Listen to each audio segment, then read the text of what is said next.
Bonjour, bienvenue, très heureux de vous retrouver. Cette semaine d'actualité vue par les journalistes, les correspondants de la presse étrangère, riche semaine.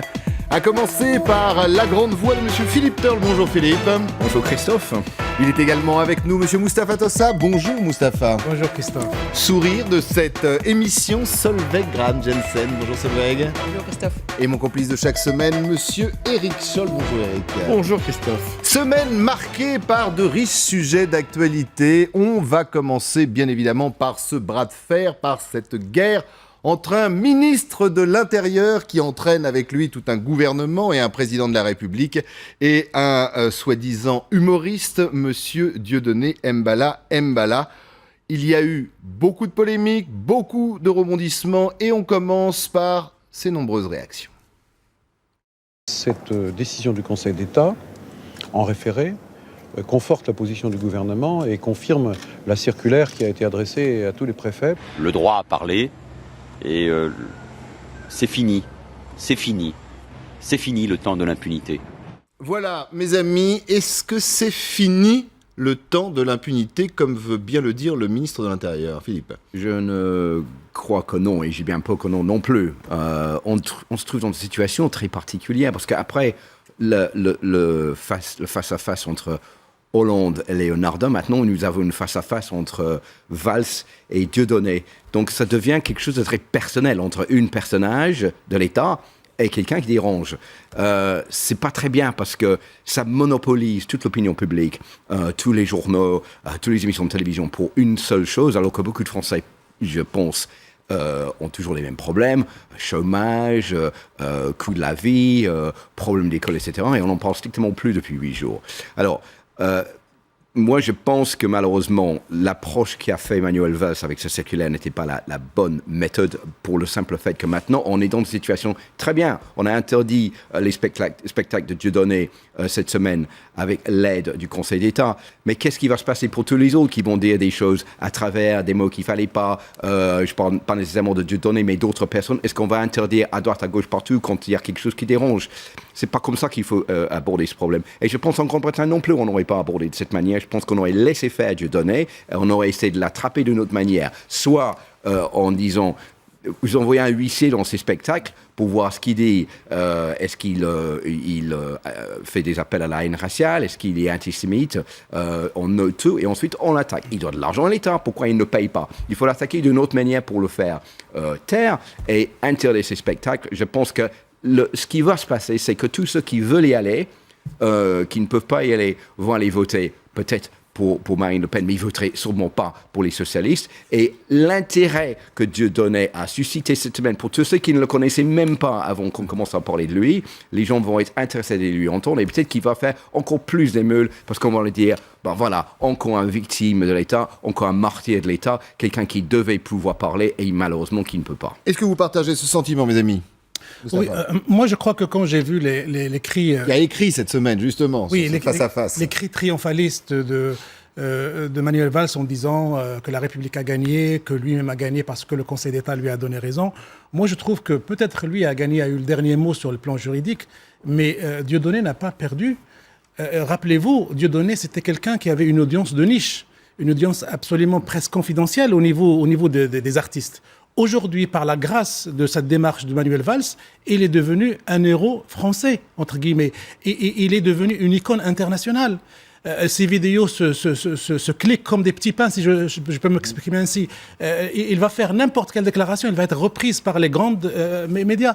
Donc, dans l'absolu, la méthode, et je suis d'accord avec Philippe, la méthode qui a été utilisée et qui est par Manuel Valls, à savoir éditer une circulaire pour interdire par anticipation, est la mauvaise méthode. Elle a été dénoncée et par la gauche, par une partie de la gauche, par une partie de la droite et par de grandes organisations de droits de l'homme qui ont dénoncé ça. Donc, c'était une méthode assez dangereuse, assez risquée. On aboutit maintenant à un bras de fer qui donne raison au ministre de l'Intérieur et au gouvernement, mais qui nous crée un nouvel héros, une nouvelle icône, et qui va faire beaucoup d'émules. Et la banlieue, toute l'underground qui est française va se reconnaître en lui. Et on a créé un symbole. Et moi, j'estime que Dieudonné, dans cette affaire, dans ce bras de fer, il n'a pas perdu. Et Manuel Valls n'a pas encore gagné parce qu'il y a aussi le recours en Europe, il y a aussi pas mal de choses à gérer. Rendez-vous compte que, Christophe, que dans les prochaines semaines, le nom de Valls va être lié à Dieudonné. Chaque fois que Dieudonné va dire quelque chose, on va se retourner vers Valls. Et ça, c'est pas forcément une bonne chose pour Manuel Valls. Éric ? Non, je crois que c'est une bonne chose pour Manuel Valls. Moi, je suis pas d'accord avec ça. Parce qu'il est dans une stratégie d'histoire à raconter, de storytelling. Et on a eu Manuel Valls contre la pègre à Marseille. On a eu Manuel Valls contre les Roms. On a eu Manuel Valls contre Marine Le Pen. Et maintenant, on a Manuel Valls contre Dieudonné. Et donc, il est en permanence, il fait du Sarkozy. Contre l'antisémitisme, contre le racisme aussi. Il faut aussi, qu'il ça va raconte au-delà de une histoire, Dieudonné. il faut qu'il occupe les écrans télé. Il a trouvé. Alors évidemment, je ne vais pas situer sur le fond. Sur le fond, je pense qu'on partage tous ici la même idée sur les spectacles et sur les propos de le relan d'antisémitisme, évidemment, des spectacles de Dieudonné. Mais dans la méthode, on est dans une stratégie de communication assez risquée. Parce que sur le plan juridique, c'est pas totalement gagné encore. Mais il est dans une stratégie d'occupation du terrain politique. C'est une stratégie politique de la part de Manuel Valls. On le dit effectivement que Manuel Valls est parti dans ce combat pour flatter l'aile gauche, peut-être à des fins électoralistes, ou en tout cas en pensant à l'avenir. Votre sentiment, Solveig, justement, sur cette action, sur le fond et sur la forme d'ailleurs? Bon, si on regarde d'abord le fond, ce qui nous choque chez nous, c'est surtout qu'un homme politique se mêle dans le rôle de la justice. Parce que pourquoi on n'a pas juste laissé... Le ministre de l'Intérieur prend le pas sur la ministre de la Justice. Voilà, on n'a pas besoin de ça. Il y a plein de juges et de tribunaux en France. Et j'aimerais bien rappeler que chez nous, quand Jyllands Posten a publié justement les caricatures en 2005, et que ça a créé vraiment Dieudonné, c'est rien comparé à ça. Le Premier ministre danois, il a toujours refusé rencontrer les ambassadeurs des représentants des pays qui étaient en colère pour discuter avec eux. Il a dit, la liberté de l'expression, on n'y touche pas. Donc je pense que vraiment, c'est le fond, c'est très très mauvais pour la France et pour la vie politique. Et sur la forme ? Sur la forme, c'est génial. Moi je suis d'accord avec Éric. Je pense que c'est très bien fait, parce qu'il y avait un sondage qui montrait que je pense 7 sur 10 Français n'aiment pas Est-ce que 7 Français sur 10 connaissaient Dieudonné, comme l'a dit tout à l'heure Mustapha? Non, mais c'est pas parce qu'il y a bien sûr l'attention, enfin la mauvaise attention, c'est toujours mieux que pas d'attention, mais je pense que c'est davantage bien pour Valls. Les deux profitent à mon avis. Et alors, l'autre chose que je voulais vous demander, c'est cette décision du Conseil d'État où on place aujourd'hui la dignité humaine au-dessus de la liberté d'expression, qui était quand même quelque chose de fondamental dans notre pays. Vous êtes tous journalistes, est-ce que, quelque part, ça vous interpelle ou pas? Même si cette décision n'est pas coulée dans le marbre, elle pourra un jour peut-être être changée ou être modifiée. En fait, ce qui a attiré un peu l'attention des observateurs hier par rapport à la décision du Conseil d'État, c'est la rapidité avec laquelle ce Conseil s'est réuni et la rapidité avec laquelle a rendu sa décision. Cette urgence-là, qui a été presque... Et qui n'était d'ailleurs pas, il faut le préciser, toujours une décision collégiale, puisque le Conseil d'État, en général, c'est entre 4 et 17 membres. Et là, il n'y en avait qu'un, avec une grosse pression. Et donc, cette décision-là a suscité un certain nombre de questions. Est-ce que le Conseil d'État est une juridiction indépendante? Bien sûr, tout le monde a dit c'est la plus haute juridiction administrative, donc forcément, elle est indépendante. Mais ça n'empêche que le timing de cette décision, à 17h, on rend une décision avec cette urgence, pose des questions et des problèmes. Mais on revient toujours sur le fond, Christophe. C'est Manuel Valls. Je fais des réserves sur ce qu'a dit notre ami. Manuel Valls vient de créer un épouvantail. Il vient de gonfler un épouvantail. C'était un petit épouvantail. Et avec cette démarche-là de Manuel Valls, il est en train de le gonfler, d'en construire un immense monstre mondialisé. Est-ce que vous pensez que c'est intéressant que, justement, Monsieur Dieudonné peut capitaliser sur ce qui vient de se passer? Est-ce que les exclus, est-ce que ceux qui se sentent totalement abandonnés, est-ce que parfois des gens, et vous les connaissez, qui composent les banlieues, des blagues, des beurs, peuvent se dire, puisqu'on lui donne pas la parole et en fin de compte il nous représente, ben voilà, on va se mettre derrière lui et ça va peut-être devenir plus un homme politique qu'il n'était déjà. Mais c'est toujours la même chose. C'est comme si, voilà.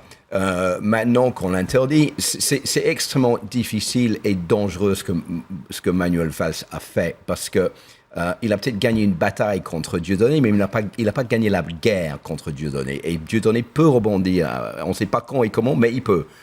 Et je pense qu'il ne va pas se laisser faire. Donc on n'a pas entendu, c'est pas la fin de Dieudonné, il ne va pas disparaître des radars. Donc il va essayer de revenir. Qu'est-ce qu'il va faire Manuel Valls après? Est-ce qu'il va continuer à le rendre silencieux ou pas?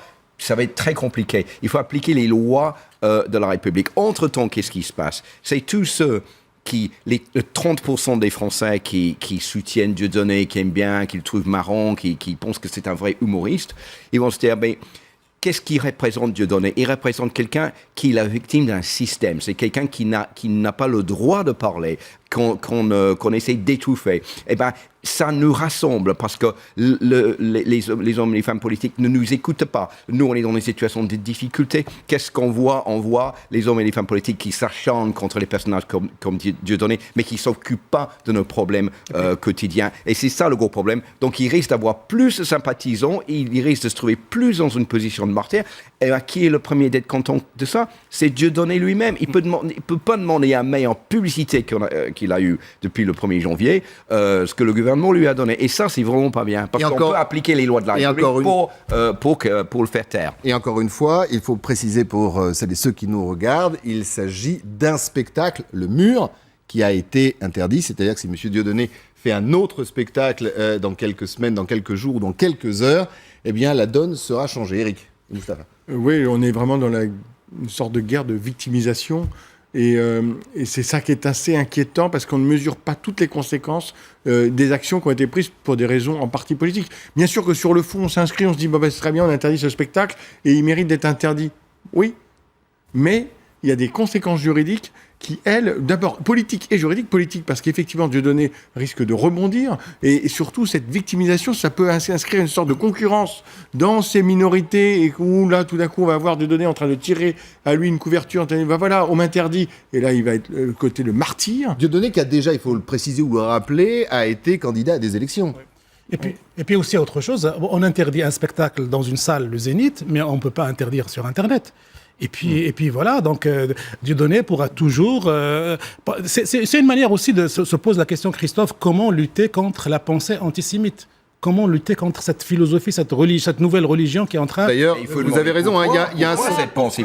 Pourquoi les gens trouvent ça marrant? Pourquoi les gens deviennent antisémites, racistes? Pourquoi il a un tel... homophobe? Pourquoi justement il y a cette banalisation? Est-ce que vous pensez d'ailleurs... C'est le problème de fond de la société française. Est-ce que vous pensez, pour les quelques minutes qui nous restent, que là je vois un chiffre, 64% des Français pensent la mesure inefficace pour lutter contre l'antisémitisme, racisme également ou l'homophobie. Est-ce que vous pensez que justement...